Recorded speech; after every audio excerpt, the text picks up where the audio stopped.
only one real guest tonight, and that's you, Mr. Martin. I want to talk tonight about several things, but we want to start with Canada's commitment to its First Peoples, or over many decades, and 150 years or so, its lack of commitment to those who were here before. The first hint I got regarding your interest in Indigenous issues was one of the 3 Ks, Kelowna. And then the next time I got a real sense is when we visited in the Toronto Star Building at the Atkinson Foundation, where you and your son David have a very strong interest in doing something for Indigenous youth. I wonder if you could start off with, since then, if you could describe a couple of the projects that the Martin Family Initiative continues to sponsor. Can you hear this?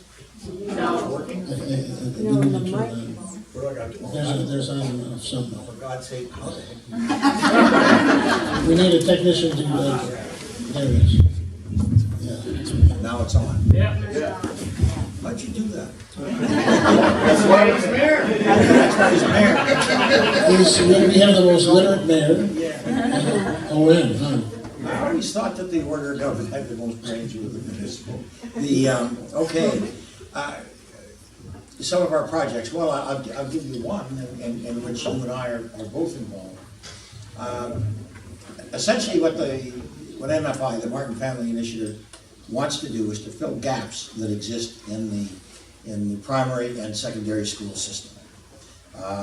This is the area that has been so woefully underfunded, and for so long, clearly there are massive gaps that show.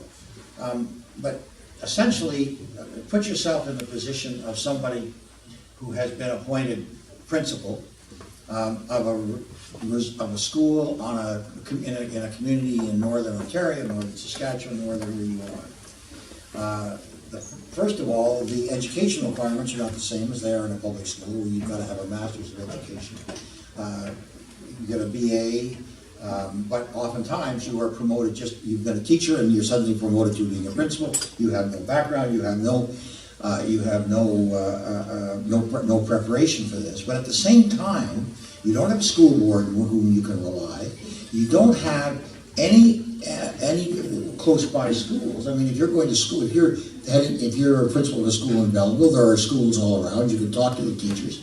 The closest school could be 100, 200 miles away. And the more fundamental thing is, if you're a principal of a public school, you have the Ministry of Education or whatever province you happen to be in on whom you can rely.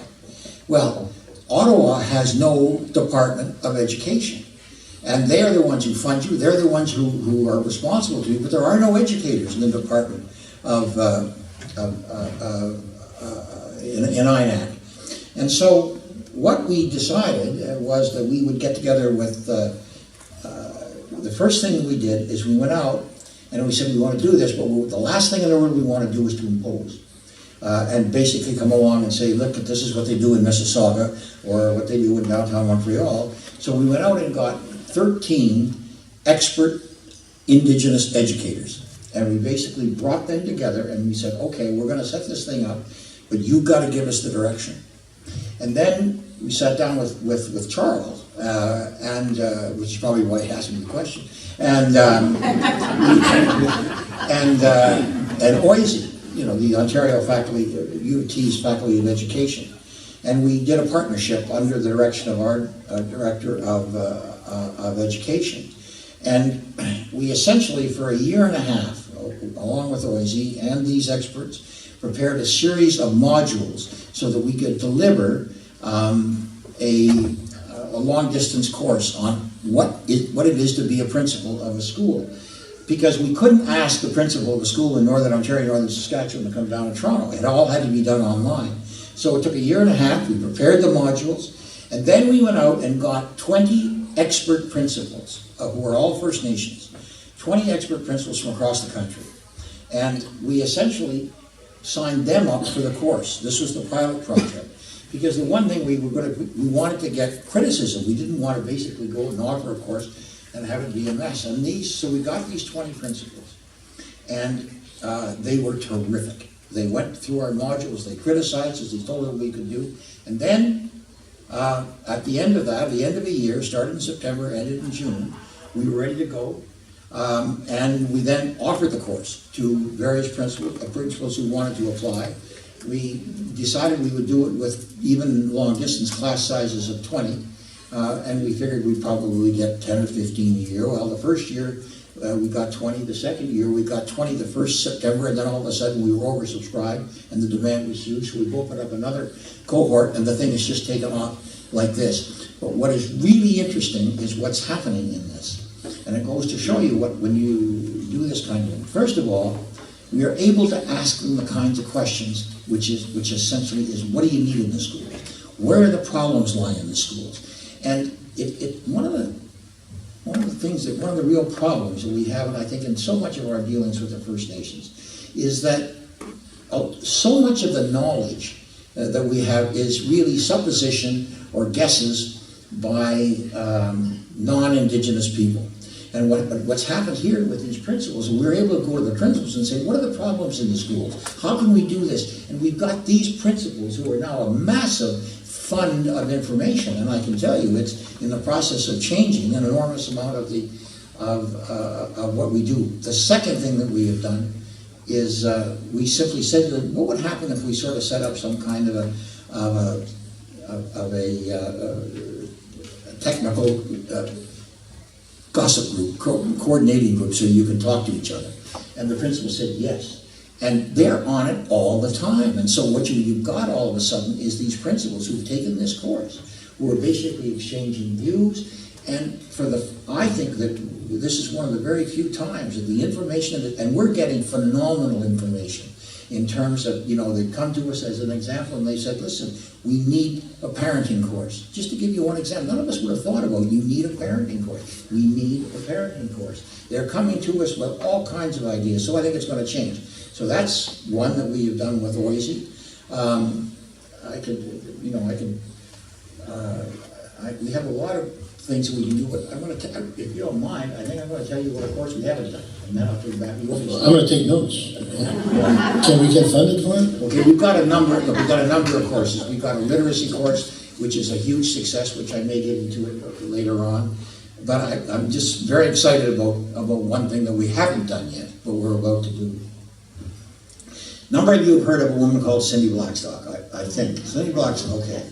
Cindy Blackstock once said something that I think is very true. And that is, she said, one of the problems is that most Indigenous people spend a good portion of their lives trying to compensate for a crummy childhood. And so what we really did is we've got... And this all goes back directly in a linear fashion to the consequences of residential schools. Absolutely. So it's real, and as you listen to Senator Murray Sinclair and the TRC, and we'll talk about the TRC a little bit later, as the chief and others know, this is real. I mean, you listen to elders tell their stories. So essentially, and this is, I've got to tell you, this is a course that we have not done yet, but I'm really just going to tell you because some of you may have a reaction to it. It's one that I'm really quite excited about. So we've got a business course, we've got this principles course, we've got a literacy course, we've got an entrepreneurship course. I can go through all of these with you. But this one we decided that what we're really going to do is we're going to try to break the cycle. So essentially the most crucial time in a person's life are from the date that their mother is pregnant to the age of 5. And this is when the brain develops, and this is where the lack of simply contact between mother and child, for any one of a number of reasons, causes so much problems in later life. So there are some examples of what they call home visitor programs, but they are not. I only know of 2 on reserve in all of Canada, and they really haven't been developed. And what it is essentially is a young girl. She's 17, she's 18, she is pregnant. She's living in conditions which are not certainly as healthy as that she would want in any way you want to describe it. And she's all of a sudden going to have a child. And so what this is what we call a home visitor course. We're going into this community. We're hiring a supervisor, and then what we're going to do is we're going to essentially bring on board 5 what they call home visitors, and these are women from the community who would be in their 30s or their 40s, or maybe their 50s, who have raised children, know what it's all about. And each of these women will go knock on Sally's door and say, Sally, you're pregnant, I understand you're pregnant. I'd like to work with you through your pregnancy. And then hopefully Sally will say yes. And then once the child is born, she said that the home visitor will stay with the mother for 2 years. And basically take her through all that she has to go through. At the same time, we're going to create conversation circles. And what I never realized, and I got to tell you, that women have an insight here that men don't. I'm surprised at women. But the fact of the matter is, I have 3 daughters-in-law. I had 3 sons, but I have 3 daughters-in-law, and each of them have told me. They said, our close friends are no longer the girls, the women we went to college with. Our close friends are the mothers of the kids that we went to nursing school with. And so what it really has is that all this kind of thing develops. And so what we're going to do is we're going to set up these kind of conversation circles, and then we're going to take the mothers through to the age of 3, then we're going to set up a preschool. And what fundamentally we want to do is to give these babies a chance that they never would have had before. And this is the program.